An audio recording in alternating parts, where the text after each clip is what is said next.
अस्सलामु अलैकुम वरहमतुल्लाह। ये एक भाई ने सवाल पूछा, वो कहते हैं कि हमसे किसी ने ये कहा कि तुम्हारे घर जो कुरान शरीफ रखा है वो ज़्यादा ऊंची जगह पर नहीं रखा है, तो कुरान शरीफ को बहुत ज़्यादा ऊंची जगह पर रखा करो वरना उसमें बेअदबी का अंदेशा रहता है।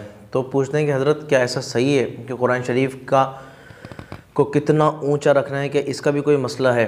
तो देखिए, कुरान शरीफ को कितना ऊंचा रखना है ये तो कोई पर्टिकुलर नहीं है कि उसको 20 फीट की ऊंचाई पे या 10 फीट की ऊंचाई पे रखना है, बल्कि ये है कि मतलब बेअदबी का कोई भी मसला नहीं होना चाहिए। मसलन आपके घुटनों के डायरेक्शन में कुरान शरीफ रखा है, पाँव के डायरेक्शन में कुरान शरीफ रखा है, आप ऐसी जगह कुरान शरीफ रखा है कि आप बैठते हैं कुर्सी वगैरह पर तो कुरान शरीफ फिर नीचे हो जाता है, तो ये सारी चीज़ें बेअदबी में शामिल होती हैं। तो बस ये नहीं होना चाहिए। बाकी कुरान शरीफ आपके कंधों के डायरेक्शन में है, सर के डायरेक्शन में है, या उन्होंने एक चीज़ ये भी पूछी थी कि उस पर हमारा साया पड़ रहा हो तो उससे तो कोई दिक्कत नहीं है कि कुरान शरीफ ऐसी जगह रखा है कि हम खड़े होते हैं तो हमारा साया उसके ऊपर पड़ता है।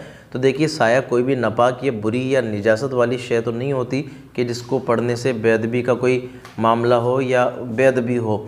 तो साया भी पड़ जाए तो कोई दिक्कत नहीं, बस ये है कि बेअदबी की कोई चीज़ नहीं होनी चाहिए, वरना ऐसा कोई सिस्टम नहीं है कि 10 फीट या 20 फीट का कोई क़ैद नहीं है। बस ये कि बेअदबी नहीं होना चाहिए। उम्मीद करता हूँ कि बात समझ में आ गई होगी। अल्लाह ताला अमल की तौफ़ीक़ दे। आमीन। अल्लाह हाफ़िज़।